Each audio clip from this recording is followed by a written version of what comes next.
It's Trigonometry, Chapter 9, Section 6, Trigonometric Equations and Inequalities, Part 2.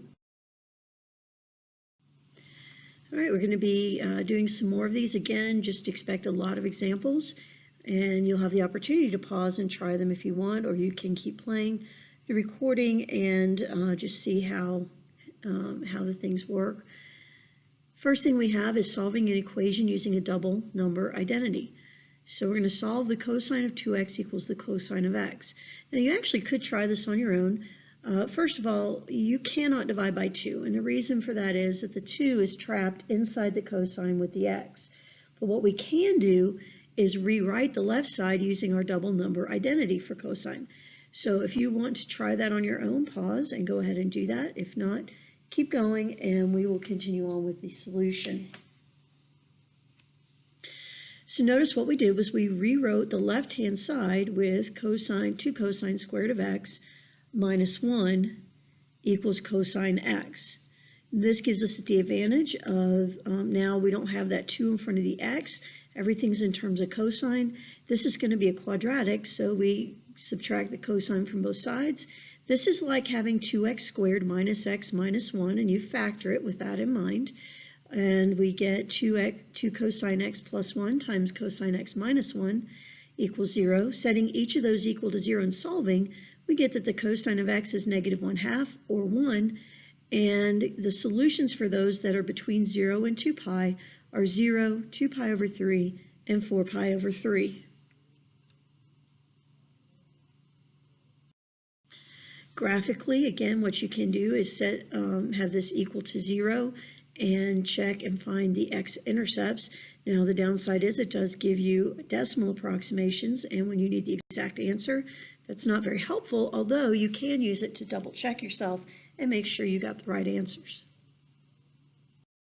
Now this is the same equation we had before, and we're looking for this time instead of equals for greater than and less than. If you want to give these a try, pause the recording. This gives you a hint. It says look at your previous graph. If you set these up, if you subtract the cosine of x from both sides, you'll have cosine of 2x is minus cosine x is less than 0 for A. Cosine of 2x is minus cosine x is greater than 0 for B. You can use the graph that we just looked at in order to figure out the intervals. We already know where they cross 0. Now we can find the intervals where it's above the x-axis and below the x-axis. Pause if you want to try this on your own. Otherwise, keep playing and we'll go through the answer. Okay, if you look back at the graph, you're going to see that it is below the x-axis from 0 to 2 pi over 3, and then again from 4 pi over 3 to 2 pi. In between, that's where it's above the x-axis at 2 pi over 3 to 4 pi over 3.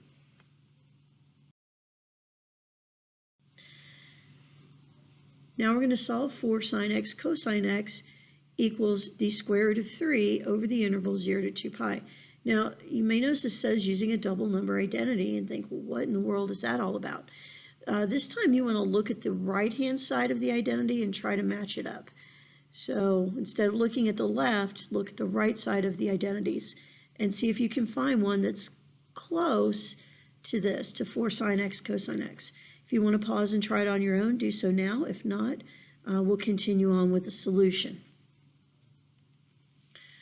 So 4 sine x cosine x is similar to 2 sine x cosine x, which we can actually write it as 2 times 2 sine x cosine x. Well, 2 sine x cosine x is the formula for sine of 2x. So we replace 2 sine x cosine x with sine of 2x, and then we divide by 2. So we have the sine of 2x is the square root of 3 over 2. We're going to say, okay, if the sine of 2x is square root of 3 over 2, then 2x could be, and we're going from 0 to 4 pi, so pi over 3, 2 pi over 3, 7 pi over 3, or 8 pi over 3. Now that's 2x. To get 1x, just divide each of those by 2, and you get the answers that you see in front of you here.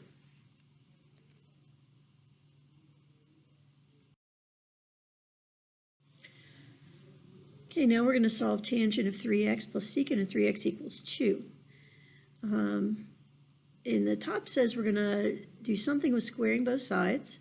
Let me also remind you that tangent and secant are related to each other through the Pythagorean identity. So if you want to pause the recording and try it on your own, do so now. If not, we will continue on with the solution.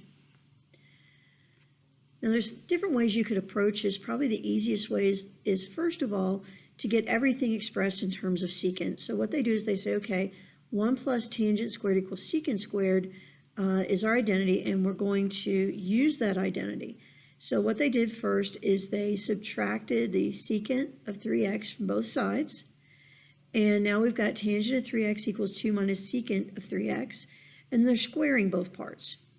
So we have tangent squared of 3x equals, now the 2 minus secant of 3x has to be FOILed. And that gives you 4 minus 4 secant 3x plus secant squared of 3x. And then what they did was they said, all right, well, the tangent squared of 3x is secant squared minus 1. That's taking the Pythagorean identity and subtracting 1 from both sides. So we're replacing tangent squared of 3x with secant squared of 3x minus 1. And then what we're going to do is do a little combining of terms and get on the other. So the secant squareds will go away. And then you can add the 4 over. So we have 5 minus 4 secant of 3x. So secant of 3x equals 5 over 4. Well, secant is 1 over cosine, so 1 over cosine of 3x is 5 over 4, which means the cosine of 3x is 4/5. And it says multiply the inequality, 0 is less than x is less than 2 pi, by 3 to find the interval. In other words, we need to expand the interval that we're doing.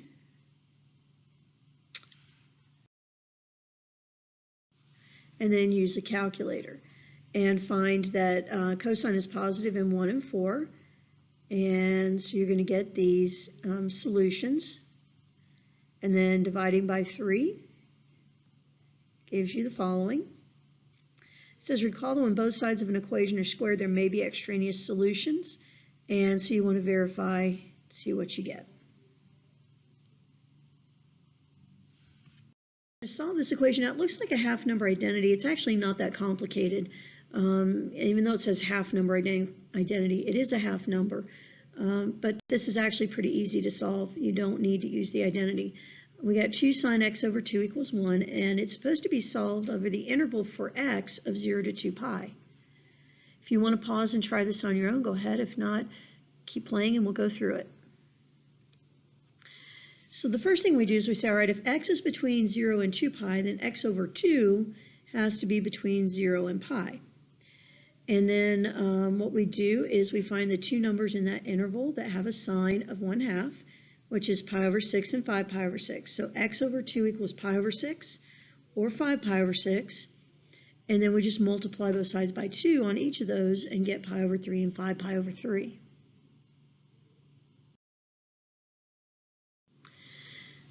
Okay, this is just a little word problem, application problem of it. Honestly, you're not going to have any of these in the homework, but just to show you that there's actually a real-life application here. A basic component of music is a pure tone. The graph in the figure models the sinusoidal pressure, y equals p in pounds per square foot, from a pure tone at time x in t seconds. So we have an equation there in a graph. The frequency is measured in hertz. 1 hertz is equal to 1 cycle per second and is abbreviated Hz. What is the frequency of the pure tone in the graph? If you remember what we've done in previous sections, find the period of the function. And then frequency is the reciprocal of that. It's 1 over that. The time for the tone to produce 1 complete cycle is a period. You should be able to approximate that, especially since you have the equation there. An equation for the graph, they give you the equation there. Use a calculator to estimate all solutions to the equation y equals 0.004 on that interval. So basically what you're going to do using your calculator is you will go ahead and graph y equals, graph that equation, and then for y2 put 0.004. I would adjust your window, your x minimum to 0, your x maximum to 0.02, and then you're going to look for the points of intersection. Pause the recording and give these a try. These are not that difficult, and then resume to see how you did. We're almost finished. So there's 6 cycles in 0.04 seconds, which is about 150 cycles per second. So the frequency would be 150 hertz. The period is going to be the reciprocal of that, so 1 over 150. So these sounds kind of silly, but the period is 0 seconds. It's not 0, but it's a very small number and coming out as 0. And then the graph, if you do what I suggested, you get 0.0017, 0.0083, and 0.015. The rest of this is additional practice, so if you will pause the recording to do these, and then resume to check your answers and do that for the rest of the recording, and then you'll be finished.